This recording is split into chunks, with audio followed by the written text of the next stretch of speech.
Welcome, everyone, to our live webcast, Calibration and Inspections in Hazardous Areas, co-hosted by ISA and Beamex. Thank you for joining us. My name is Mike. I'll be the operator for our presentation today. Now, before we get started, I would like to take a moment to acquaint you with a few features of this web event technology.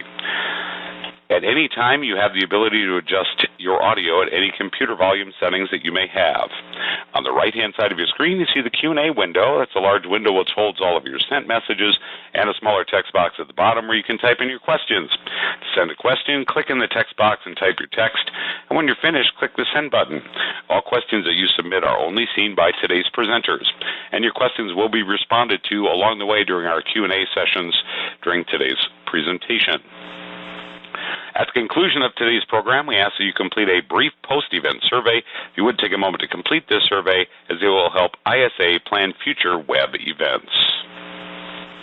Before we begin, I want to inform you that Beamex has several educational resources associated with today's topic, one of which we would like to highlight, a blog post and white paper titled Calibration in Hazardous Areas.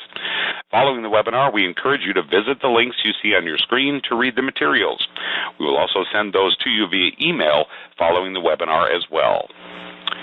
We are joined today by our speakers, Cameron Camerani, Ned Espy, and Roy Tomolino. For the past 3 years, or rather over 40 years of engineering and project management experience for Cameron, also an expert in managing wide-scale control and instrumentation projects, and ISA certified instructor. He teaches ISA training courses on hazardous areas. We're also joined today by Ned Espy. He's been promoting and developing best practices for calibration management for over 20 years. He has also contributed to the Engineer's Guide to Industrial Temperature Measurement and consults on calibration best practices, also provides technical support to Beamex customers as well as the sales team in the United States. Roy Tomolino has been teaching calibration management for almost 20 years. He taught on 4 different continents to people from over 40 countries. He considers himself a calibration evangelist, conducts training sessions, and provides technical support as well to Beamex customers. So with that, I'd like to turn our program over to our first presenter, Cameron Camerani, for the welcome introduction and working through our agenda. So Cameron, welcome. Thank you, Mike. Good afternoon, everyone. The webinar agenda starts with the brief introduction to hazardous area classification and different types of flammable liquids and combustible gases and how to classify the areas. I'm going to be covering that. And the next session would be calibrated rating that Ned will be covering for us. And then Roy is going to help us with the demonstration on pressure calibration and examples. Then we have about 10 minutes or so a QA session with your participation, and we look forward to answering your questions. Then I'm going to move on in a more advanced type of presentation about different methods of protection, whether it would be explosion-proof, IS, or pressurization or purging. Then Ned is going to pick up and talk about the maintenance consideration association with the hazardous area and the work that is involved in getting the hot work permit and executing maintenance in the area. Then Roy is going to help us with demonstration of a paperless checklist example. We look forward to that. And then we're going to go to the second session for QA, and we will answer your questions, and then we will have a wrap-up, and hopefully we'll be able to answer most of your questions before the wrap-up. So right at the start, if you take a few minutes and let us know what type of, do you have a hazardous area in your facility by answering to these poll questions, please, quickly. Just a reminder, it's that radio button next to the response that best represents how your attendee site feels about our first interactive polling question.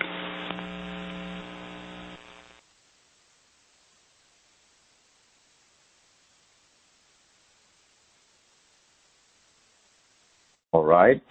Thank you very much. I believe we have enough responses as far as about 75% or so do have hazardous area in your facility. So the introductory session, we have a couple of objectives. We're going to talk about the process environmental factors that determine classification and what can we do, what are the procedures, guidelines for classifying electrical equipment in a hazardous area. Why hazardous area classification is required? We're going to touch base on that. We're going to talk about fire triangle and basic definitions, parameters associated with gases and flammable liquids. Then we talk about conditions, sources, and properties of these different types of gases. Well, the classification of electrical equipment in a hazardous area is a legal requirement. That has been set aside by CFR, and it states that any equipment, any electrical equipment in a hazardous area need to be classified. It's also referred to NFPA 70, and most of us know that document by National Electric Code. In that code, it refers to what are the different types of classified areas, how can we design and protect and install electrical equipment in that area. We also are required to document our electrical classification when we're doing the design. We also required when we do inspection, and we also maintenance, and also provide some documentation as far as our planning when we operate within those areas. Now, as far as the classification are concerned, there are a lot of guidelines and standards that can help us come up with the best assessment of the best assessment for classifying equipment in an area. As you can see, there are requirements from ANSI, ISA. There are requirements from National Fire Protection Agency that talks about, divisions and zones and class 2, class 3. Those are beyond our conversation here, but those are on fibers and dust and metal dust. That's a different set of classes. And then we have guidelines from American Petroleum Institute. They provide us guidelines. They provide us examples.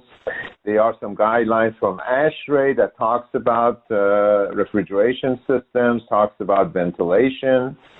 And there are also talks about energy initiative associated with area classification for handling material and flammable liquid. So as you can see, there are a lot of guidelines that are available to us to come up with the best classification that we can come for our equipment in a hazardous area. So when we do classify, the things that we need to consider, safety consideration needs to be, how do we specify the equipment? Well, we can design and specify equipment using National Electric Code, using ISA standard. How do we install that equipment in that classified area? We can use the construction guidelines that is provided by us in the National Electric Code. There are also some testing and maintenance for operation that are required, and you can refer to NFPA 70B, which is the maintenance of the electrical equipment. It's a general guideline, and it has a section in there that deals with hazardous area and the equipment within those areas.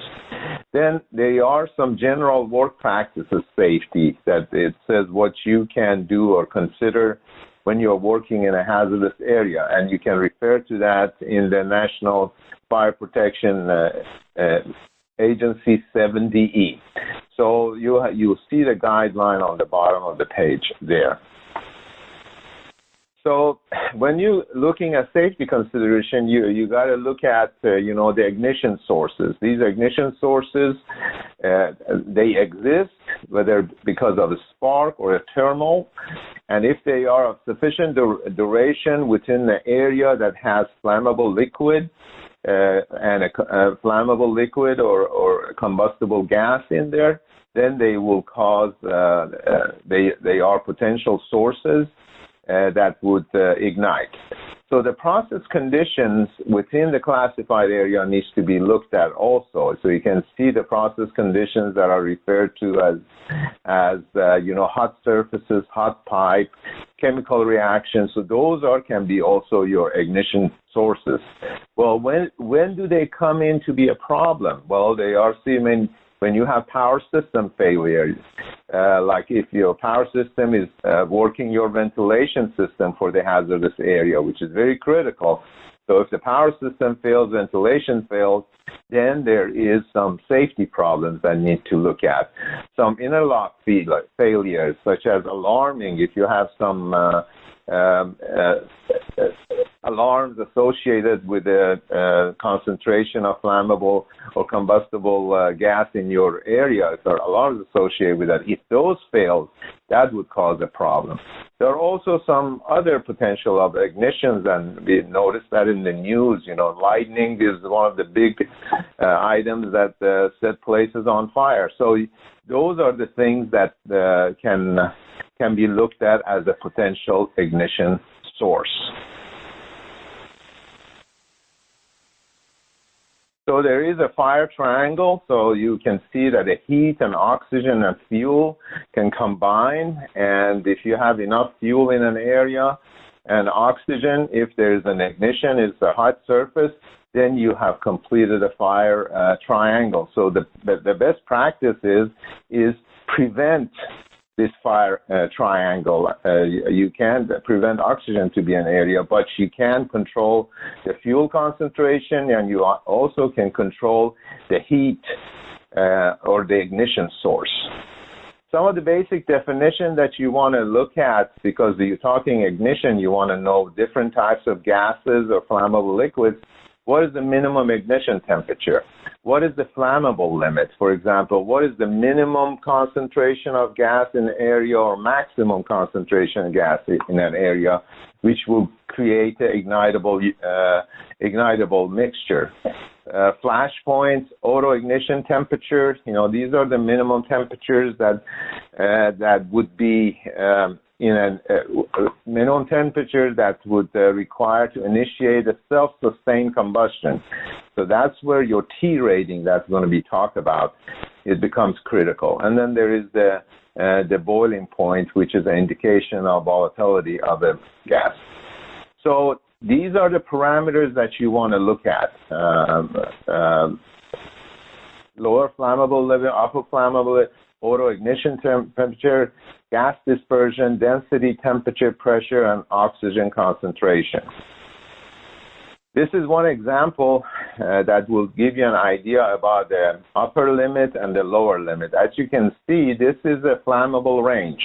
It is located between a low flammable level and upper flammable level that is here. So within this area, the gas is combustible. So if you go below the low flammable limit or above, then you are not in the dangerous zone. Usually people try to reduce the concentration on a 25% of the LFL. So they try to stay below. In most of the cases. In some cases, people have to be in that area, and that is a very dangerous area, but it can be managed. So if you look at this slide that is provided to us by NFPA 497, you can see the flammability of the upper limit and lower limit associated with different type of gases. So you can see, which area you can work on when you're dealing with acetylene, for example, or hydrogen or ethylene. So that would be try to stay within the 25% of the lower flammable limit. So what are the other properties of the liquid? We have flammable liquids, and we also have combustible liquid. How do they differentiate? Well, you can look at what's associated, we call them the flash points. So there is a difference between the flash points between flammable liquid and combustible liquid. And then you can have different classes, as you can see, classified as how you group these liquids. And you can refer to NFPA 70 when you look at these parameters. Then there's vapor density and temperature that would indicate to you how the gas disturbs, and the temperature effect on flammability limit. As the temperature increases, you are lowering the LFL and increasing the UFL. So what you're doing, you're expanding the flammability zone. The auto ignition temperature is an important feature too, because it's a parameter that you need to look at. So if you have some gas in the area, the hot surface plays a role. So as this hot surface gets hotter, and if you reach the auto ignition temperature associated with the mixture here, then you can have an explosion and issue within the hazardous area. So this covers most of the conversation about the gases and their parameters. Now, how do we classify an area? This you go back to National Electric Code. Class defines the nature of the flammable material. Is it a gas? Is it a fiber? Is it a metal? So you define what is class 1, 2, and 3. In our case here, we're talking about class 1, and that's flammable gas, liquid, or anything that with a mixture in that area can produce explosive or ignitable mixtures. Well, you have that gas in the area. Well, what is the concentration? Is it going to be there for a long period of time? Is it in there on their normal operating condition? So that's when the division come in. The division is the probability of this flammable combustible concentration in the area. If it's there all the time, or if it's there due to repair or leakage or breakdown, that's classified as Div 1. If it's there, do not exist under normal condition and comes in under abnormal condition, then you are going toward Division 2. You can look at these Division 1 and Division 2 in details in the National Electric Code. After you look at the divisions, the class and the division, then you need to know what type of a gas you're dealing with, because if you remember, we had different flammability range associated with the gases. So the National Fire Protection 497 groups them for you, Group A, Group D. And as you can see, from Group A to Group D, you're narrowing down the flammability range. You'll have a different lower flammability and upper flammability numbers for these. So when you're going into classification parameter, you see, is the material flammable? How flammable it is? What type of a National Electric Code group does it fall on? What is the process condition? Is it in the heated area? Is it in the high pressure area? Because those parameters impact the flammability range. What is the environmental condition? Are you having continuous ventilation? Is there ventilation there? Is there poor ventilation? Is there no ventilation? So those come into the picture when you classify area. Well, you need to classify area, but what guidelines you need to use? So you have to look at the code that you need to comply with. You need to comply with National Electric Code. You need to follow the guidelines of American Petroleum Institute. So those are the things that you need to look at when you start classifying an area. Classify around the source and the risk points. I mean, you don't classify the whole plant because you have some material stored in one of the storerooms. So you have to classify that area. And then you need to look at the frequent entry into the area or the process equipment, whether you enter there on a periodic base for maintenance or emergency, or is it totally includes, you don't enter in there at all. What type of a mechanical ventilation you have, and we're going to be talking about ventilation is very critical for those areas. So the steps you follow, I mean, you say, well, what type of a gas do I have? I mean, how many % of time that exists in the area? What type of is it a group A, B, and C? And the MESG is kind of a number, or it's kind of a method of calculating what group each gas falls under. You can Google MESG and you find out experimental safe gas measurements. So you can look that up, and that kind of translates what type of a gas you have in an area. Then you see about the presence of the gas, the probability of the gas being or combustible gas or flammable liquid in an area. Frequent, infrequent, division 1, division 2, or unclassified. The last thing you need to look at, that's the thing that we talk about, the auto ignition temperature. I mean, you may have everything protected, equipment certified for Div 1 and all that area, but it may run hot. So based on the type of the gas that you have, you need to look at the T rating. So you got to make sure that you use the most conservative T rating for the type of a gas that you have in an area. And these are the T rating that you can find for different based on the associated with the C degrees and the Fahrenheit degrees. And these are the T rating that I'm referring to. You look at the gases that you have, find out what is the ozone technician temperature is, and you set your T rating below that for that area. So the classification steps are pretty straightforward. You got to see, do you have adequate ventilation? How do you define adequate ventilation? Is at least 6 air changes per hour in an area.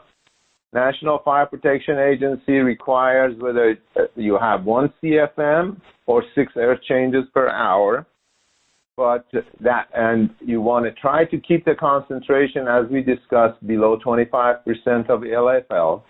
Or you can follow American Petroleum Institute that wants that CFM ventilation plus 6 air changes per hour. Now you have defined the classification of the area, but one thing you need to consider, and we're going to touch base on that during the maintenance presentation, is the extent of that area. You always got to keep in mind, if you have a Division 1 area, the next neighbor area to your Division 1 is Division 2. You just don't jump in from Division 1 area to unclassified. So the extent of an area is very important. How do you come up with that evaluation? You got to look at samples.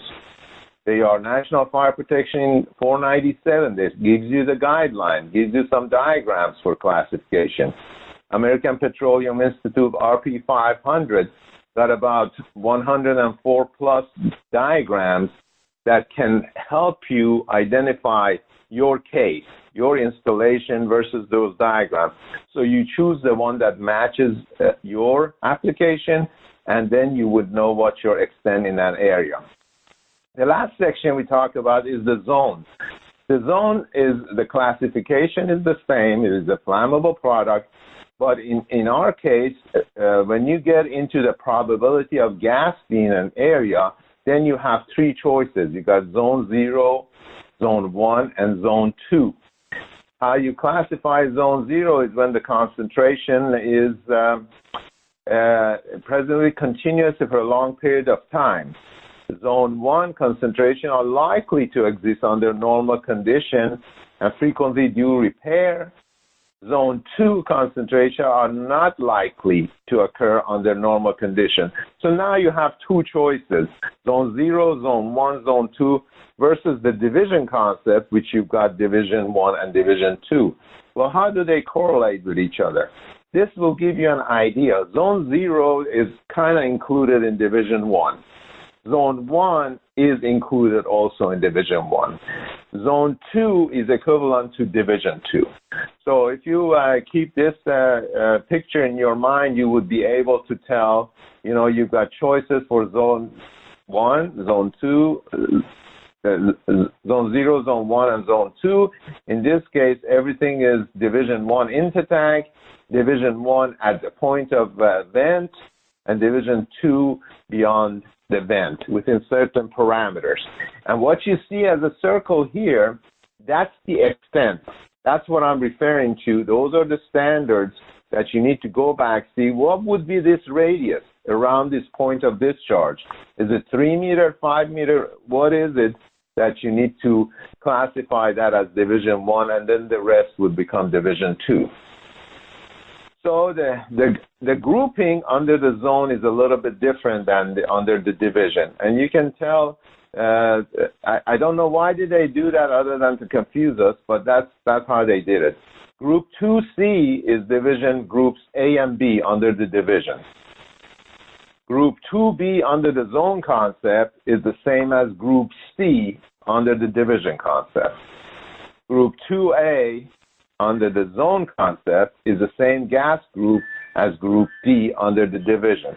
So when you're looking at the tagging of different material, you would be able to see, well, okay, the label indicates Division 1, Class 1, Division 1, Groups A, B, C, and D.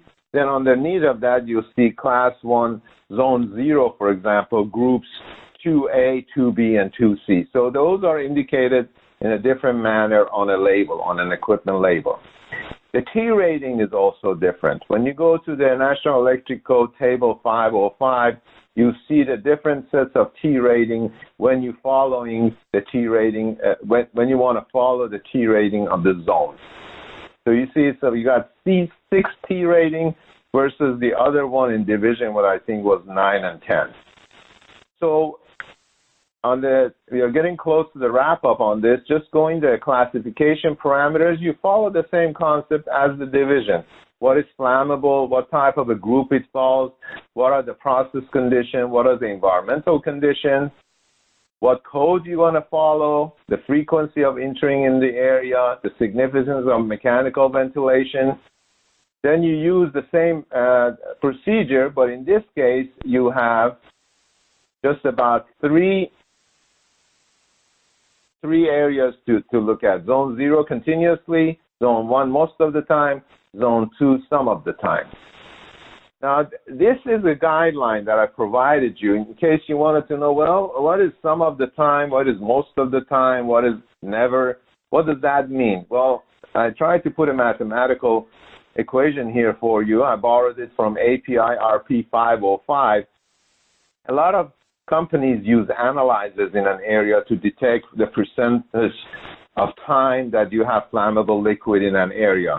So if you do that measurement using analyzers and you have some idea about, how much flammable mixture is present within an area, you can use the API RP 505 guideline to see what is Zone 1, what is Zone 2, or what is Zone 0. Okay. At the end of this section, I want to give your attention to the ISA training that we offer. It's an ES10 or ES10E. ES10 is a class presentation of this course. It covers all the standards that I referred to in here in detail. We'll give you through those examples that I referred to as far as the extent of its own. ES10 is an online course that you can take and go through it within several weeks on your pace. Both of them available from ISA. Please visit the website and sign up. So we'll be glad to provide you more details. At this time, I will turn it over to Ned, and I thank you for your attention. All right, Cameron, thank you very much for all that information.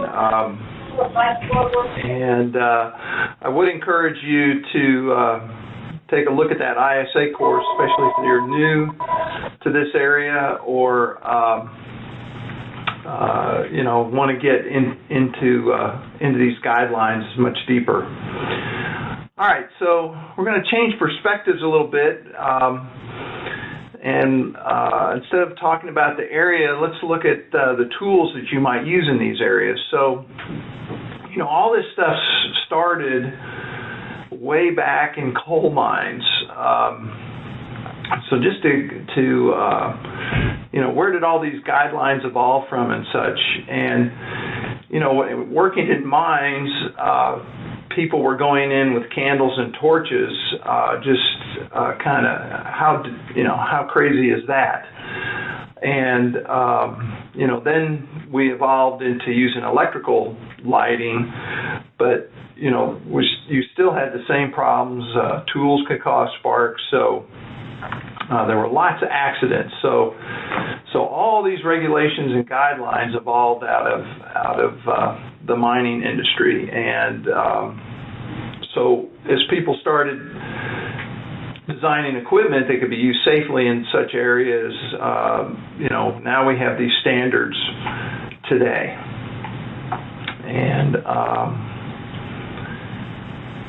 so, from the vendor side in making a device intrinsically safe, there's there's different ways to do it, but when you hear the word intrinsically safe, equate that to energy limiting.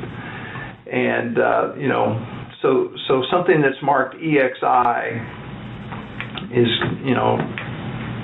is not going to deliver enough energy to cause any type of spark or exceed the ignition levels for the rated area. And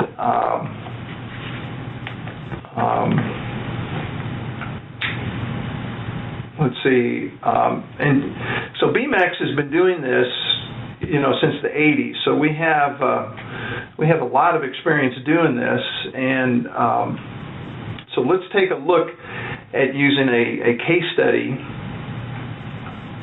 on our calibrator, the MC6. Now, please bear in mind that as I go through these slides here, that you should do this analysis on any type of tool that you're using. So the Beamex since Beamex is a European company, I'm going to go through the IEC and ATEX certifications that we have. Do know that we are working on a North American certification and should have something by the end of the year.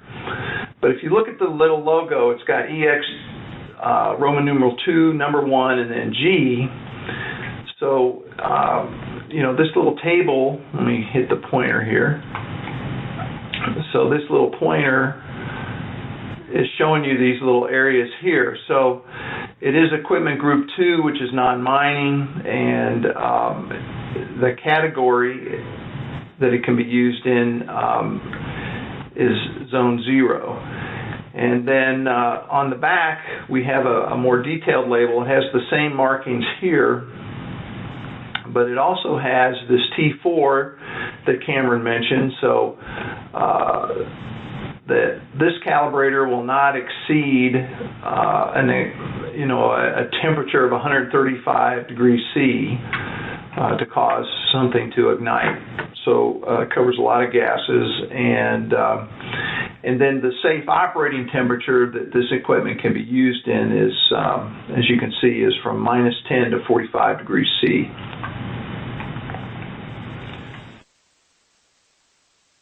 And then these are Cameron's slides. I organized them a little bit differently. So remember, he was talking about the zones and the divisions. So here we are in North America, and I've been showing you some zone stuff. But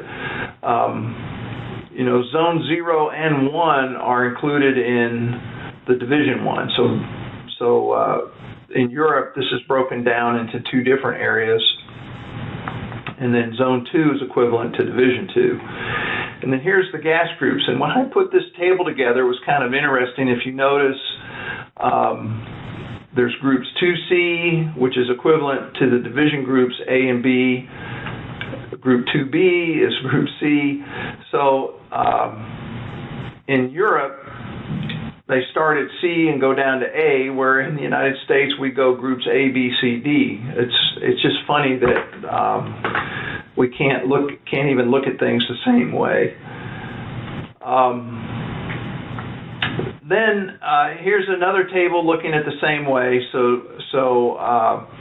And it's just like Cameron said. So I think I can just go past this slide. But you do need to keep in mind that something that's rated for zone 1 necessarily isn't safe in a zone 1 area, because there's this extent area that Cameron was talking about. So you need to really know your process and use some common sense to remain totally safe. Note that the MC6 with the zone 0 rating can be used in any zone or division. And then finally, here's the gas group. So with our rating with the 2C, that means we also comply with anything below it, the ethylene and propane gas types. So in North America, if something is suitable for an A rating, then it can be used in all the gas groups. And then finally, here's that T4 number. Here's this 135 degrees C, 275 Fahrenheit. So you can see that most of these gases have an ignition point higher than the T4 number. So there, you do need to be aware if you have something that is below this number. And then again, I'm just highlighting the ratings of the Beamex. So with that, I'm going to turn this over to Roy, and Roy's going to show us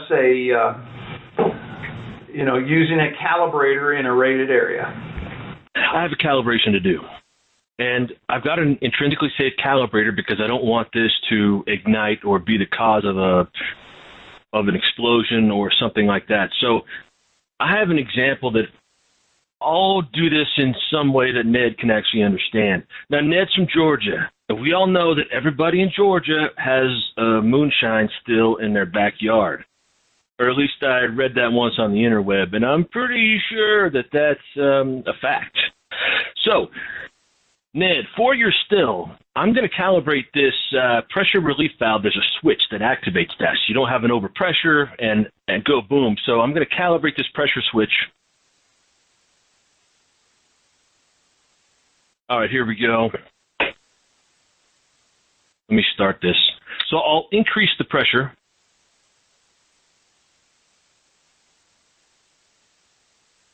Okay, so it just tripped at 15.7. This switch is designed to trip at 17 psi, and this thing is red. If it were to trip right where it's supposed to, then this line in the middle is where it would trip. The blue lines represent our tolerance. So let me do the reset. So I'm just going to open up my vent on my pump. I just want to slow bleed. What I'd like to shoot for is about a tenth of a psi per second. That'll give me a nice bleed off so I don't worry about doing it too fast. And anytime I'm doing this live, it always seems like it goes slower. So right now we can see this. On the bottom one is our reset, and it's red right now. If it resets while it's red, that means that's a failing. So we're still going down. Maybe I should go a little bit quicker. Okay. It just opened up, just reset at 13.4. So my reset passed, but my set point failed. We're going to do this again. I have this set up for 2 cycles. Anytime you want to calibrate a switch, I'd recommend you do 2 or 3 cycles. That also makes sure that you have repeatability in your switch. So I'm taking it up again slowly, and I could use the fine-tune knob. That would be a little more accurate, but I'm just going real slow here. All right, it just tripped at 15.5.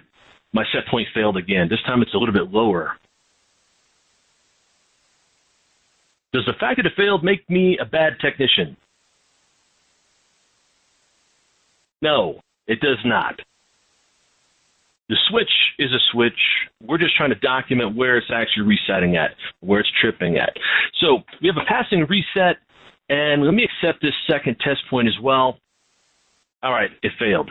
It doesn't mean I'm a failure. It means that the switch failed, and that's the whole purpose for calibrating. You want to know if it's doing what you are wanting it to do. So you put in who calibrated it. All right, funny. Somebody came in here and put in I am Batman in the calibrated. I'll just leave it. It's probably Ned. So here's my graph. The top is my set point. The bottom is a visual reset. Let me go down one more, and now I can see the error of where it tripped and where it reset. So my tolerance was set at 1 psi. So I need to take this switch and I need to do an adjustment and then do the test again. All right, so right now, I think the temp here is about 72. I'm talking to you from Colorado, so the humidity, it might be up to 20%.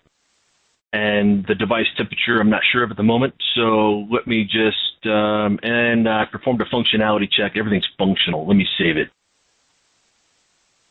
And that's done. So with that, I've just shown you how to calibrate a pressure switch, and this is in a dangerous area, but I'm using an intrinsically safe calibrator. So with that, the first demo is done. Now we have, I'm going to stop sharing. We have a calibration conference coming up, and it's called ACE, and I'm pretty sure that stands for Amazing Calibration for Everyone. The annual calibration exchange. Okay, so I was a little bit off. Annual calibration exchange, September, 19th, and somebody help me with the dates. 19 and 20. Ned will be there. I'll be there. Katie will be there.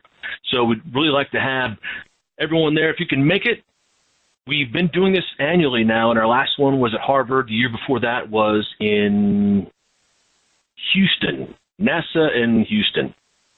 So with that, we'll start up our first Q&A. All right, and just a quick reminder, Roy, as well, advanced registration has been extended for ACE until Wednesday, August 8th. You can visit resources.beamex.com/annual calibration exchange 2018 to find out more and get yourself registered. As you mentioned, time to move on to our question and answer session, so we invite all of our presenters to activate their cameras and join us as we work into your questions. Just a reminder, Q&A located on the right-hand side of your screen, and to submit a question, just simply type your question in the small text box at the bottom. When you're finished, simply click the send button. So we do have a couple of questions that have been sent in, and I'll go ahead and just begin reading through those. First one reads as follows: Zone 0 is high hazardous area. Is that correct? That's as high as it gets. All right, very well. Moving on, next question reads as follows: Can I choose using division rather than zone for classification? I believe the using division and zones depends on the company and the insurance carrier. So they are both provided, both options are provided in the National Electric Code, and both can be used, but you need to check with your safety department and find out what is the best approach for your organization and what is used in your other branches, because this is kind of a global thing that the companies use, global type of classification. Okay, very well. Next question reads as follows: Are intrinsically safe circuits just as applicable to Class 1 Division 2 areas as to Class 1 Division 1 areas? Yes, you can use intrinsically safe in Class 1 Division 2 also, but the recent trends have been to use non-incentive devices in Class 1 Division 2. So I'm going to cover that during presentation. So if you want to use it in Div 2 area, I suggest that you look at non-incentive type of devices protection, because that the economics associated with their installation. All right, very well. And again, next question up as we take a few minutes to answer your questions. Is the MC6X simulator available for download? So that was actually not a simulator. I had my calibrator and here working on the desktop, and that was what we call a remote controller, so you can see the screen on a display. Okay, very well. And maybe along those same lines, what are the advantages for MC6X over Druck DPI 62OGIS? I think we should probably take that offline. Okay. Yeah, I'm not familiar with their rating, but maybe if you go through my slides, you could look at the certifications they have, and then you can compare the two. Do it yourself. We can move on to another question. What would be a Class 1 Division 2 location, i.e. a definition, I guess? Yeah, I can use that classification. If I don't know the gentleman that asked that question what industry is in, but I can use a refinery, for example, that is located outdoors. The area outdoors is a Div 2 area. The location of the vents of the tanks and the vicinity of the potential leaks is a Div 1 area. So just to give you an idea, that would be a refinery that is all outdoor. Okay. Yeah. When does your friend when you're outdoors? Yeah, and I'm sorry too. He was referring, I guess, to a wastewater facility is what he was asking about. Oh, so Yeah. So in a wastewater facility, you have to look into the area such as when you are, I guess, into the storage or digesters area. Yeah, you have all types of flammable gas being discharged from the digester tanks. So in that area, whatever you're exhausting within that vicinity is Div 1, and within the parameter, it extends in a Div 2 area. So yeah, I mean, wastewater facility is a very large facility, so you kind of, and different technology associated with each wastewater different plant, but they all do have some digesters. So you can look at the digester area be a Div 2 area. All right, very well, and maybe time for an additional question or two during this Q&A session. Does the calibration pumps require some sort of certification, as its moving parts and friction can cause sparks or high surface temp for media, especially for higher pressure? I can say tools don't carry. There's no IS rating for tools, so. For instance, you might, if you're going to be working in an explosive area, you might get special tools that don't create sparks, but the tool itself isn't going to have a rating. So like our pump does not have a rating. Okay, very well. Perhaps one more additional question before we move forward. How will you classify a sewage lift station? Typically, the pumps and auxiliary equipments for maintenance are above ground. Yes, that is true, but you also got to see what type of a sewage lift station are we? Are we going to have any industry providing input to that lift station? If they do, you got to see what type of chemicals are being dumped into it. So that's a very hard question to answer, but you got to see what is the material that's coming to that lift station. You don't want to have a scenario like Louisville had and all the sewers blew. So you got to look at the what comes into the tank, and then you assess how to classify that. All right, very well. It would appear that we've answered most of the questions we have at this point. Another Q&A coming up at the end of the session today, but perhaps we should move forward. And with that, Cameron, I believe I'll be turning things back over to you to continue. All right, thank you very much. Here's the advanced session that we're going to be touching base on what type of a protection are provided to us. I think a gentleman asked for explosion-proof apparatus. In a wastewater treatment plant, you see a lot of that in the digesters area. You also may see a lot of that in the intake to the plant. So that's the area where you use the explosion-proof as a type of a protection. You also have other choices. For a Class 1 Div 1, you can use, or Div 2, you can use intrinsically safe, or for Class 1 Div 2, you can use non-incentive systems. And you also, in this section, we're going to be looking at some type of inspection and maintenance, and I think Ned will be covering that for us. So the basic types of protections are three. You got explosion confinement, and that's where you try to trap any type of explosion within the enclosure, and then you discharge it out of that enclosure through its vents that it has built in to the outside, and you want to trap the flame within that enclosure, and you also want to maintain the temperature, the exterior temperature of the enclosure at a low below the AIT level. So that's the explosion confinement.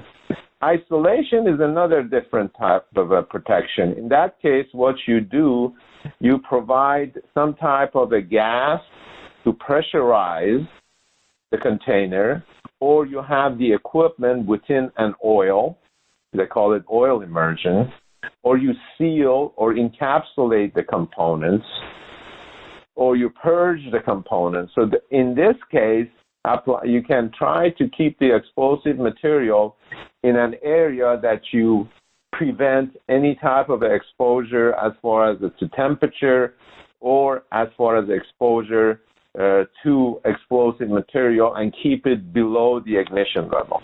Okay. The last method that is widely used is energy limiting. Energy limiting, as it stands on its own, you can have some type of a circuit in an instrument system that can open up, cause a spark, or they can close, cause a spark, or they can short, to ground. So when you have that type of a mishap, if you limit the energy, and that is limiting below the ignition level, auto ignition level, if you limit the energy below that, then you have reduced the risk of explosion. How do you do that? You have devices to use. You use intrinsically safe or non-incentive products. At this time, I'm going to do a poll question, and you can decide, tell me which type of items you are using these days: explosion-proof, intrinsically safe, purging, or other. And again, just those radio buttons to the right-hand side, or left-hand side, rather, the answer that best represents how your attendee site feels about this question.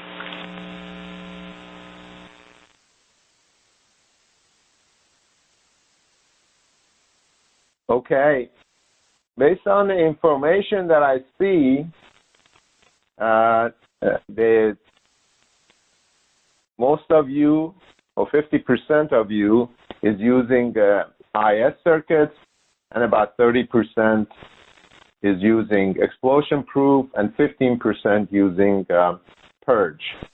So if we move on with the type of explosion-proof, which I think most of the 35 or 40% of you are using, so you're familiar with enclosures associated with that, joints and seals that are the components of the explosion-proof system, installation requirements, and classification markings. So this picture will give you an idea what is a NEMA standard for panels and enclosures and how it compares to an IEC standards. So if you go to NEMA standards, table A1, you would be able to correlate that with an IEC standards. So you can see that NEMA 250 references NEMA 7, 8, and 9 as explosion-proof panel for classified locations. The IEC does not really have a match for that. The concept behind explosion confinement is, okay, you see an explosion-proof enclosure here. You do have an explosion within the enclosure. The construction of the material is in a manner that you could see these seals that are located here. But the material itself, the enclosure itself, would allow you passages for the hot gas to escape. And as hot gas resulting from the explosion as it escapes, the enclosure is so designed that the temperature of the enclosure and the temperature of the gas that is escaping is below the auto ignition temperature.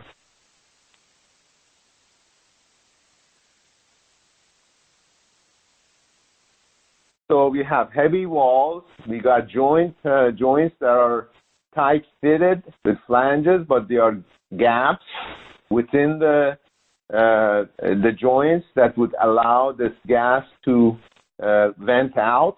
And there's also seals in conduits, and we're going to touch base on that because it's a system installation. So if you look at here, what you look at here is you have a system that is installed. You got an explosion-proof enclosure. You got seals on each point, and what it does is when the explosion occurs, the seals limit the explosion to be propagated to the rest of the system, and the enclosure itself allows the gas to escape. So what you have done, you have contained the explosion. So how these markings are, if you look at this is the one, for example, that is tagged for the area, explosion proof for different areas. As you can see, it's not rated for group A, acetylene. This one is not rated for that. Then you also have that over here is for the ignition, dust ignition proofing, which would be the class 2 division 1, and also for the metals, which would be the class 3. As far as the IEC rating, you will see that on the IP rated panels. The designation for the IP panels are listed here. You combine these two numbers and you get a rating for the IP panel. This section over here provides you some type of a protection mode. And there are several other protection techniques other than the ones we're talking about. And you see them here. There is special, there is increased safety, there is other types of protection, but we focus on mostly explosion-proof, IS, and pressurization. And this one over here will give you an idea about the IP versus the NEMA rating and the comparison between the two. So if you look at the IP panel rating, you would see how it's rated as far as the EE_X. Is it what type of a protection technique it has? This one is for intrinsically safe. 2C, if you remember, that's the gas grouping. And the T4 is the T rating for the gas within that area, or that area's T rating based on the combustible gas in the area. So for intrinsically safe concept, we are limiting the energy. And what the limiting the energy allows is when there is arcing, sparking, or any thermal energy discharge occurs during normal, abnormal, it is incapable of igniting the flammable material. It is kept at a lower temperature. You can see that this concept can be used in class 1, 2, 3, division 1 and 2, and all types of gases. So it's a low power type of a control. It's very stringent as far as, how you construct it, how you put the system together. And when you put the system together, there are some limitations on the wiring, field wiring, as far as the capacitance and inductance. So there are components.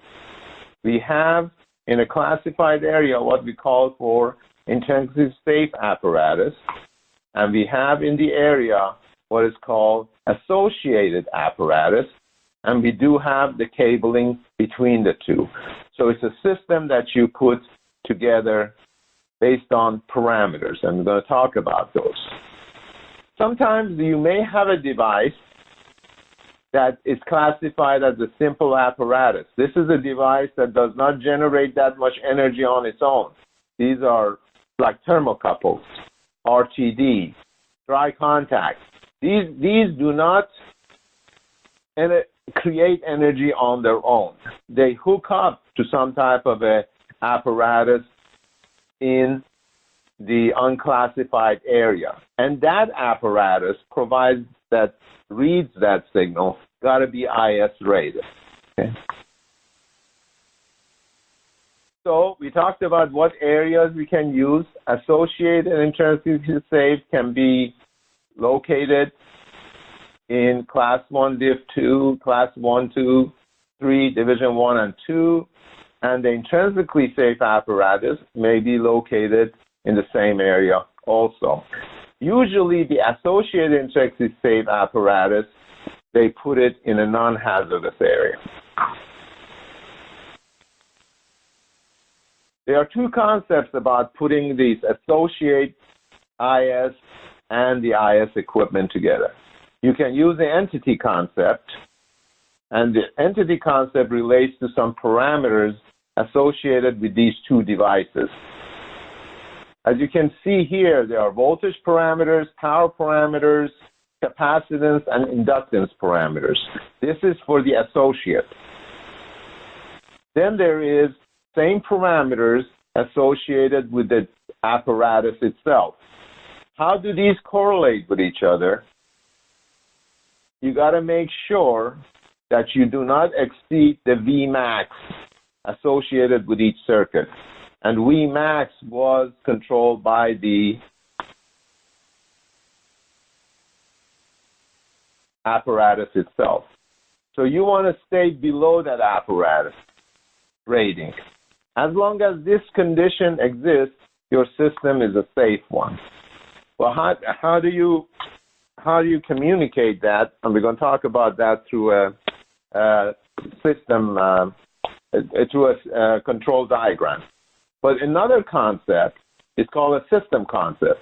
Sometimes when you purchase an instrument and you want an IS-rated instrument, your manufacturer said, well, I got to give you with all the sensors in the field and all the cable associated with it and the transmitter in the non-classified area. They come to you as a system. So they classified, the vendor looked at this system and classified it as an IS assembly. That's the system concept. Most of the installations fall under the entity concept. When you put the entity concept in your facility together, you need to produce a control drawing. It's a code requirement, and what you have in the control drawing is an example such as this. You will indicate what are the parameters associated with the apparatus. What is the parameters associated with the associate? So as long as these parameters correlate, just like we showed with this equation, the V's on this side is 29.2, it's less than or equal of the Vmax here. Good. The Imax is the same. So we are within the equal numbers. So we are fine. We are not exceeding the Imax. Then we got to look at the cabling parameters, the cabling between the two.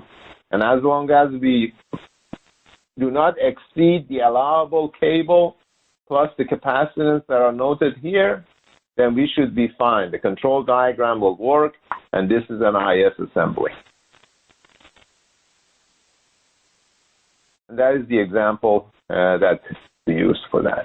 There are some typical notes on a control drawing, and those are the things that you need to put on the bottom of the drawing when you file it and put it in your drawer. And it's a requirement for the code that you have that for your installation. Typical installation, you see here, you got wiring configuration to the field. In this case, you have an IS sensor, you have an IS transmitter, and in the hazardous area, and you bring it to the control room. One thing you got to keep in mind, you got to have a seal when you go from each classified area to another classified area. So is this one, IS transmitter, IS sensor, IS transmitter. This one has an associate IS in a unclassified area. And sometimes you see these in the DCS systems. They already have a compartment that has, okay, these are the IS boards. These are the boards that you hook up to. The barrier already come assembled within the DCS. Here's another one, IS sensor.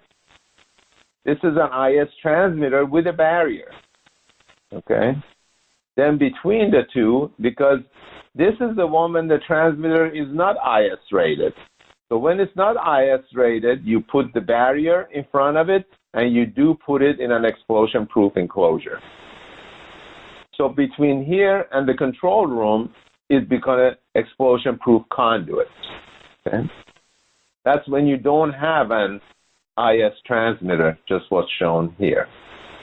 Another challenges associated with the IS is how you do the wiring within a control panel.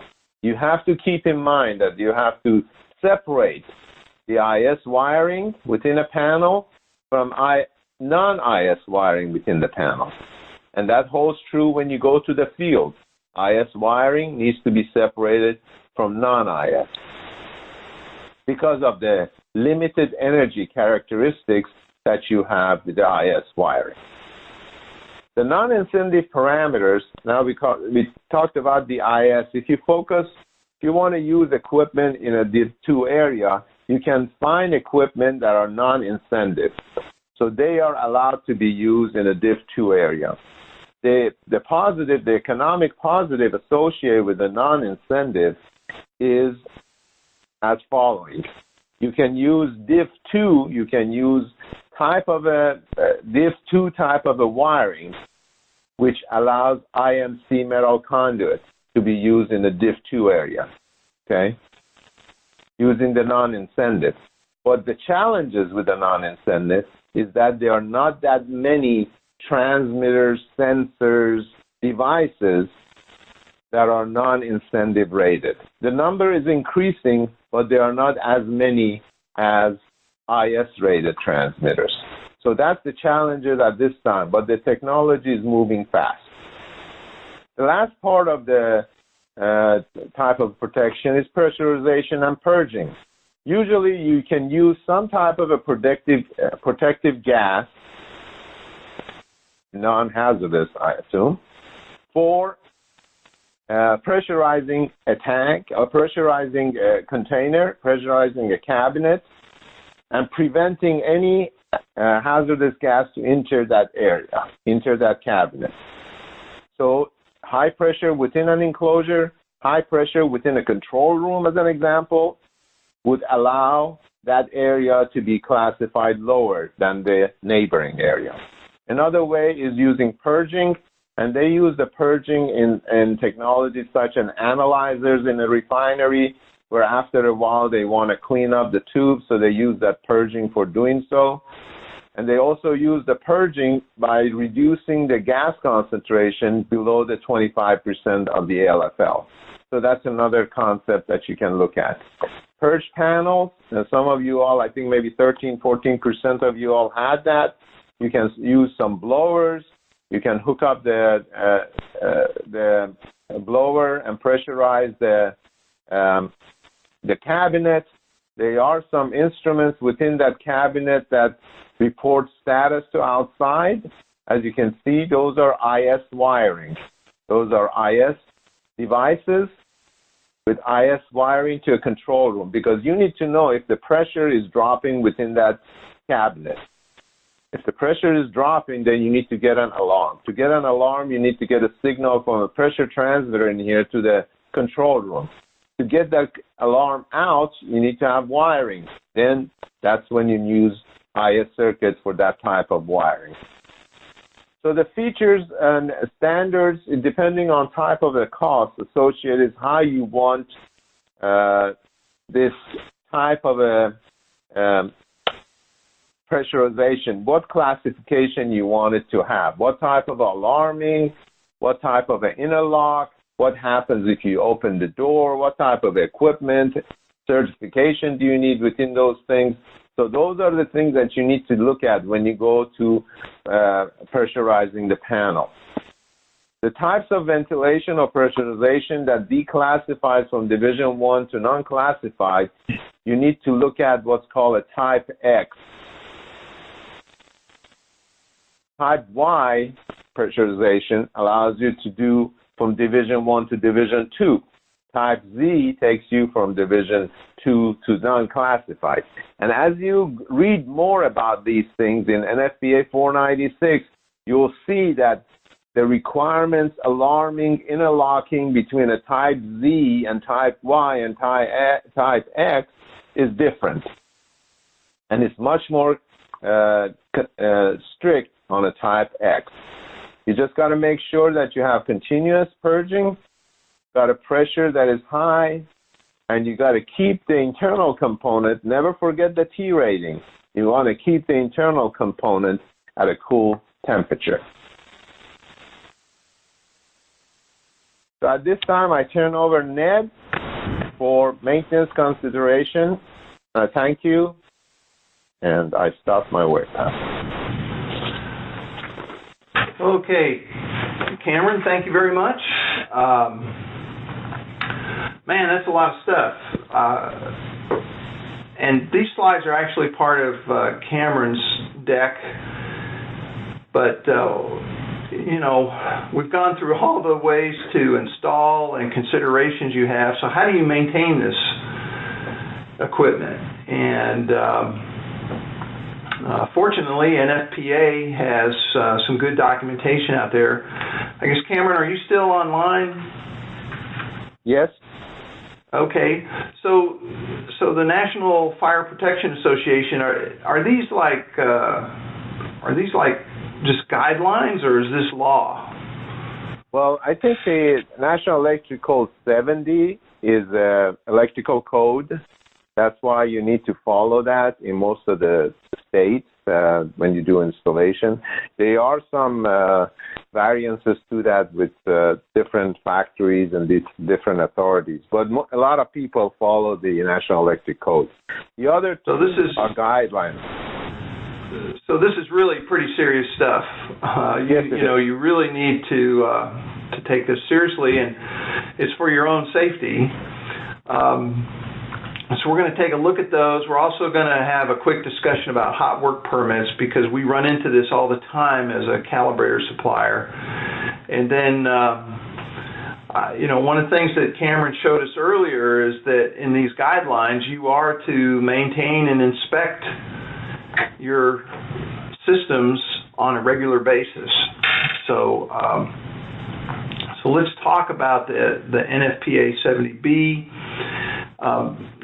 Think of this area, this guideline is for maintenance, your maintenance approach.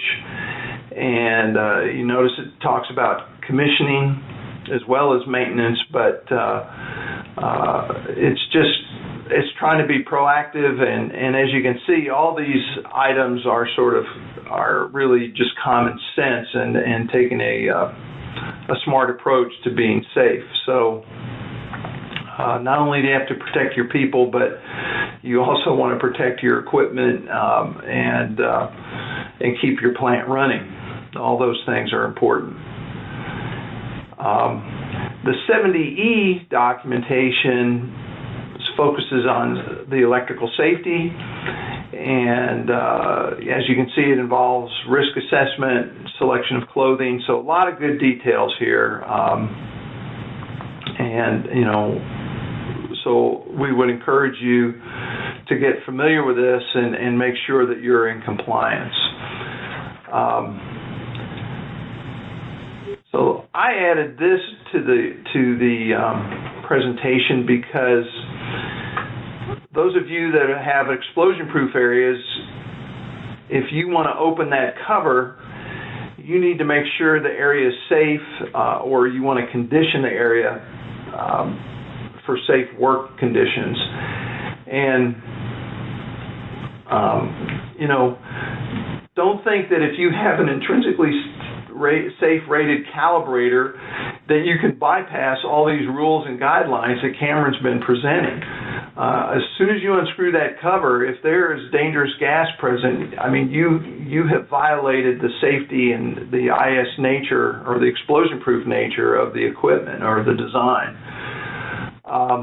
So before you do such work, you need to either have constant monitoring going on, looking for the gases that might be present if there's a leak, or you might come out with a safety personnel might come out with what's called a sniffer and mark the area as safe before you begin opening up cabinets and things like that.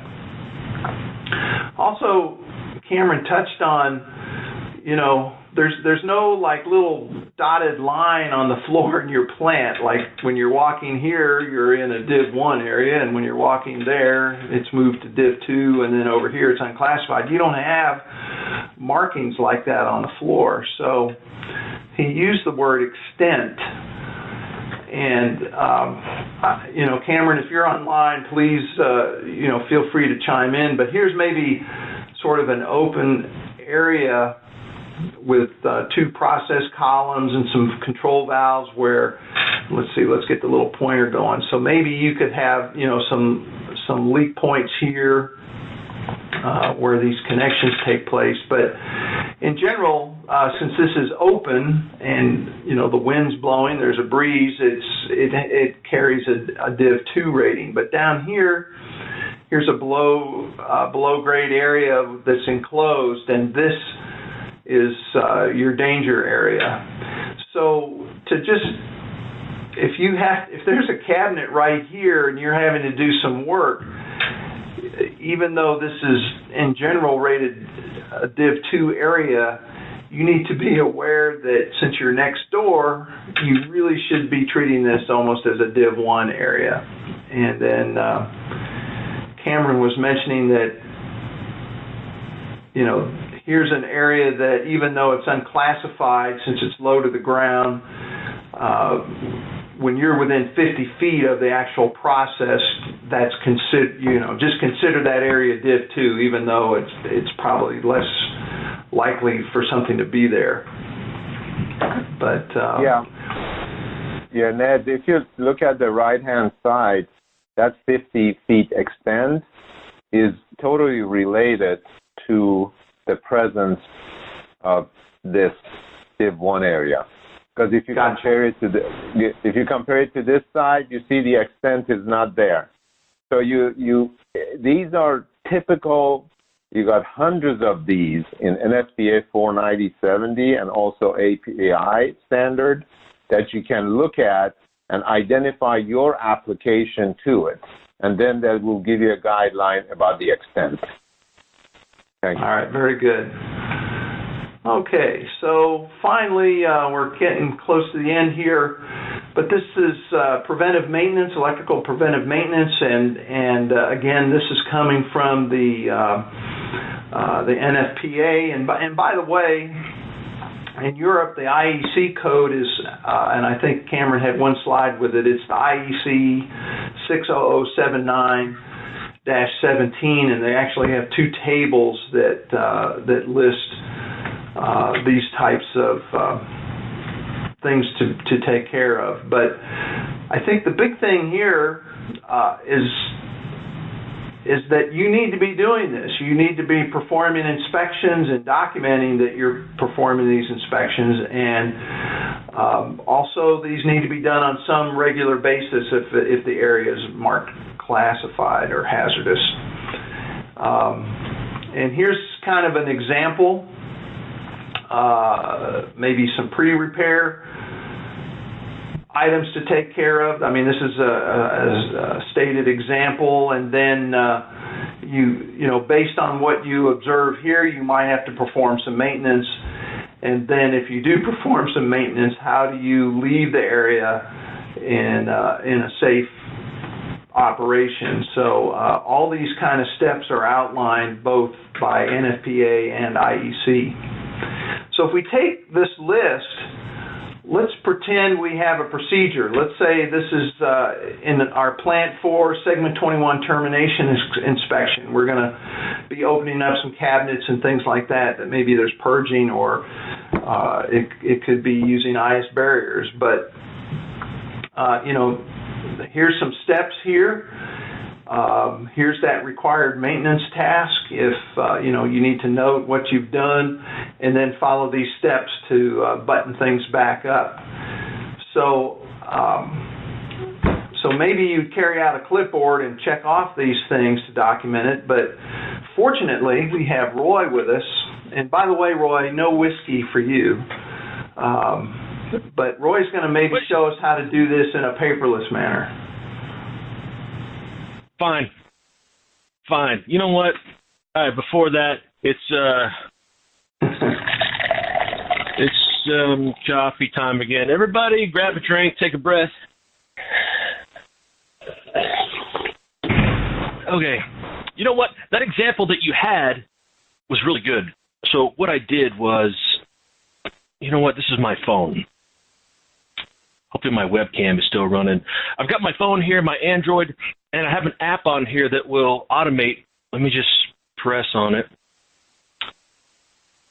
All right, so I will select a user. All right, I'll go ahead and use me. So Roy Tomolino and log in. I have this pre and post inspection of hazardous environments. And that slide that Ned showed, those questions actually come from the ES10 manual, that class that Cameron teaches, on slide 311, if you're keeping track. So I have this inspection, and the whole idea here is to not have to, use a pen or a pencil. Wait, that's actually a screwdriver. But you don't want to write it down onto paper. You want to have it electronic. And you know what? I'll use a mouse here. Hopefully you can see this better and know what I'm actually clicking on. I have 11 steps, and the description is Hazardous Area SOP 5659, and this is in regards to permanent electrical installation. Got nothing, so I've not done anything on here. Let me click Start. Number 1, de-energize electrical equipment. Okay, pass. And once I click these, it'll automatically go to the next one. The next step, remove hazardous atmosphere. Done. I did that. I'm quick. Clear all trapped atmosphere. Okay, I've done that. Hot work permit and declassify the area. Maybe in this area, it is an IS area, but I've got all IS gear, and I don't need to pull a hot work permit as according to my company's SOP. So I'm going to click skip, and I'll type in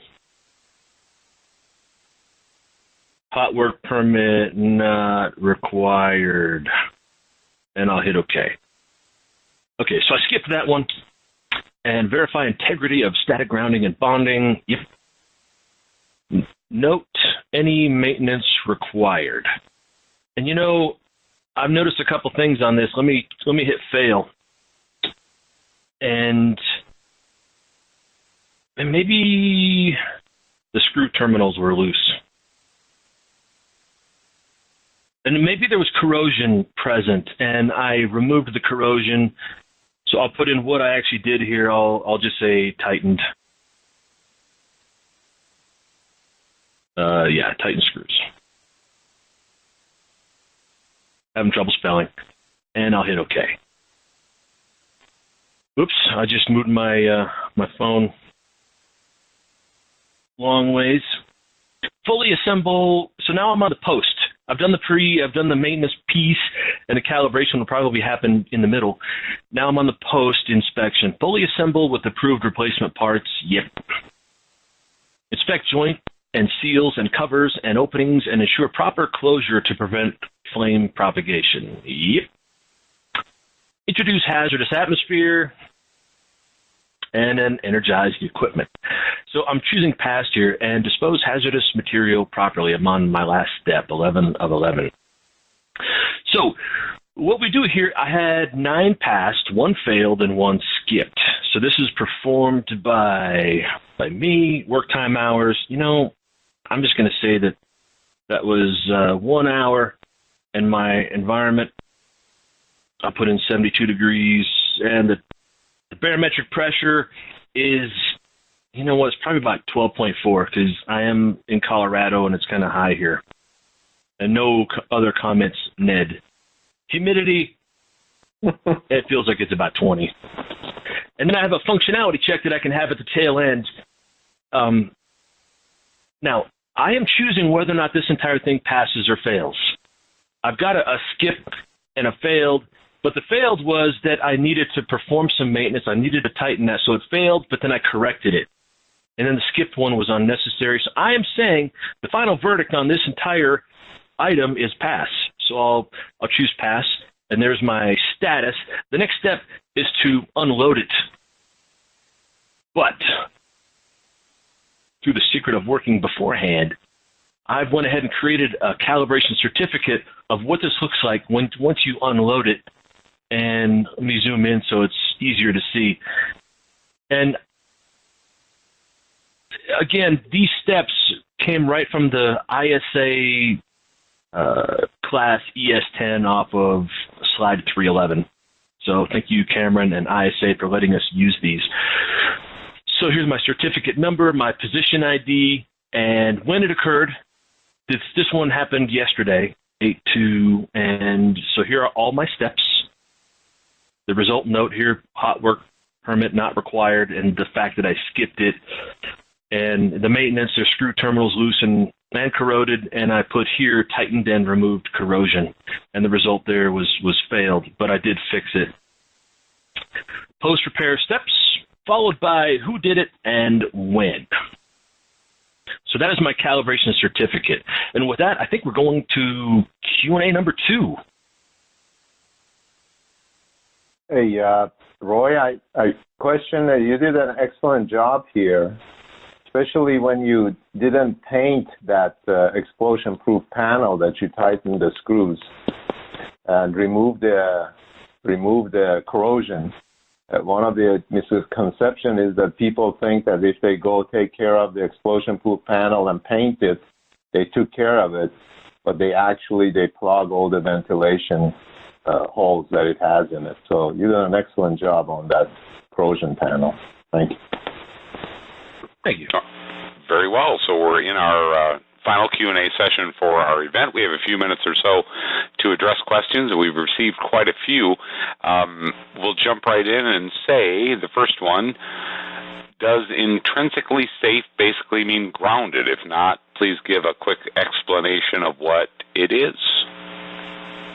Yeah, intrinsically safe doesn't mean grounded. Intrinsically safe must be grounded.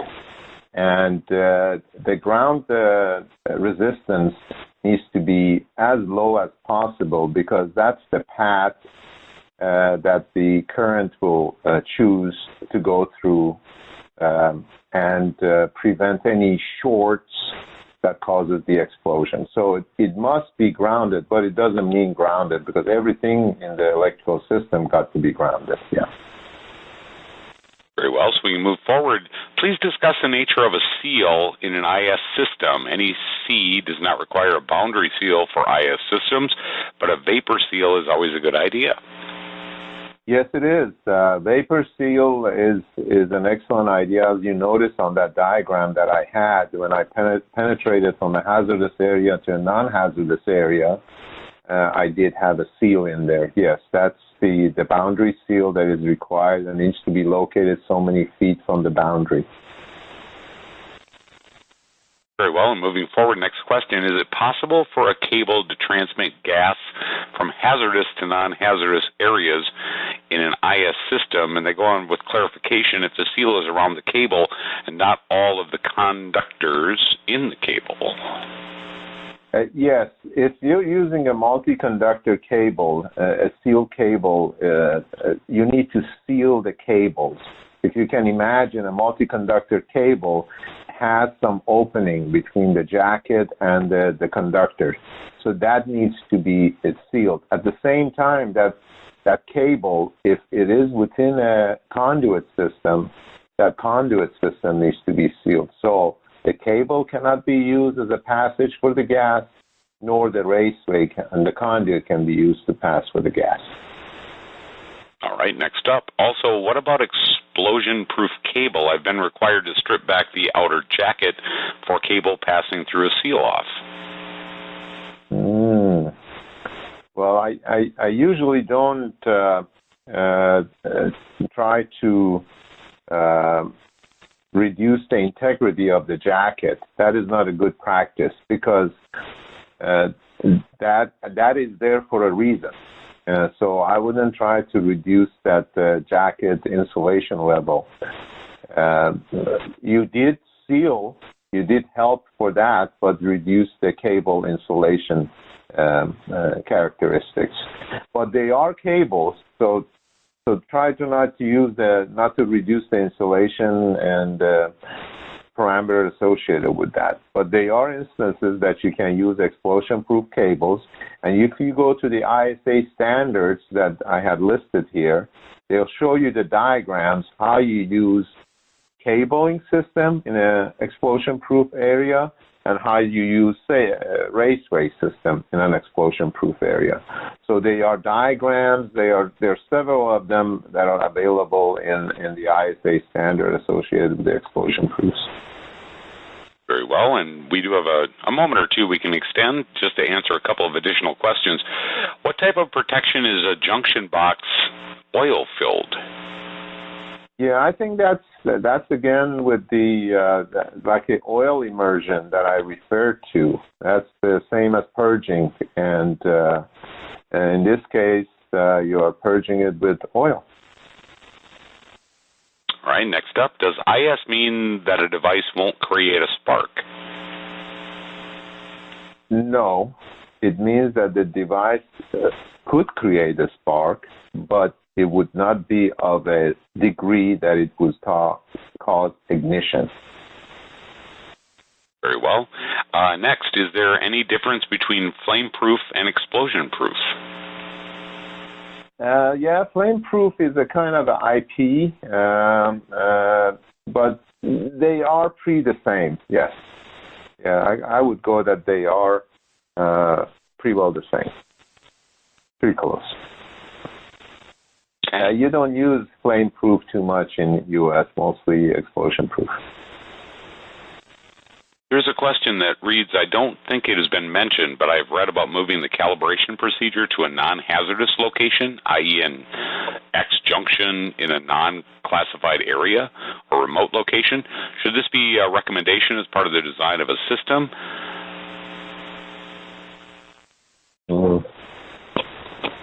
Well, usually when you want to plan for work, whether it's classification, whether it's calibration or any type of a repair, you got to condition the area, just like Ned said. Now, if you can relocate the unit to a non-classified area and calibrate, that's excellent. But how many times you would have that opportunity? So mostly the site is the best place to do your calibration if you can't remove it and take it to another place.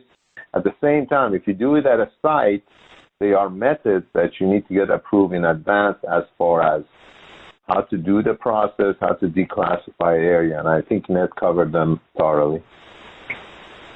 Yeah, and I would just add that there's probably some clever things that you could do, but like if you're going to do pressure, that means you got to have extended pressure tubing to get from the non-classified area to the instrument, and then how do you isolate it? So it would be quite difficult to set up a remote test. Maybe you're making the case with this question, you're making the case to utilize maybe some IS barriers and proper terminal equipment where you can safely work in situ. That might be put your money into that kind of system rather than a remote system. See if we can squeeze a couple more in. Do the ISA standards give guidelines for where seal-offs must be located? No, the seal-offs, as far as it has a reference to it, and it shows in those diagrams, but and the distance, I remember seeing those in there. I don't recall the exact distances, the 18 inches or something like that from the boundary. You also can look at National Electric Code that talks about that. All right, and perhaps our final question before final thoughts, are there requirements for documents to be available at hazardous work sites similar to material safety data sheets? Material safety data sheets provide you information, the ones that I have seen, provide you information what type of a chemical is that in that area. But I don't recall seeing the T ratings or anything such as that on that. They provide you guidelines that if you spill, what's the process. But I don't think it has all the details that you need for classifying an area. So you have to look through different NFPA standards for that. All right, very well. With that, I believe. And what was that one? What was the one you said that there was like 104 examples? Was that yes? Yeah. That's the thing that is associated. NFPA 497 and API 500, RP 500 and 505 gives you the guidelines about the extent around the area. they give you sample drawings you can look at and correlate that, and there are hundreds of them that are available in those standards. We review some of them during the course, but not all 104. Yeah. Okay. All right, very well. Well, gentlemen, with that, I believe we have exhausted our time for our program today. So perhaps I'll just go in order, turn it over to Cameron first for any closing thoughts, and then maybe Ned and Roy, and then we'll wrap things up today. Well, I thank you for the opportunity to share this documents and my experience with you. I look forward to you joining the course, the online course, which I'm going to be part of, or the classroom course. Just be careful and be safe, and be cautious in the areas. Ned, anything you'd like to add? Yeah. Yeah, thank you, Cameron. That was really some good detail today. We sure appreciate your help on a topic that Beamex isn't, an expert on. So hope everybody gained a little bit in their bank account from this webinar. And if you have any other questions, there is going to be a way to contact us and get more feedback. Thank you. And finally, I guess what I would say here is on this topic or any topic, it's okay to ask for help. And you don't know what you don't know. And feel free to ask. Thank you, everybody. All right, very well. Thank you, gentlemen. On behalf of ISA, we would like to thank all of you for your participation in today's event. If you missed any portion of this webinar or would like to rewatch the recorded version, we will be emailing all registrants a link to the recording, along with additional links for supporting information. Post-event survey will appear requesting your feedback. If you would take a moment to complete this survey, as it will help ISA plan future web events. This will conclude our program for today. Thanks, everyone, and have a great rest of your day.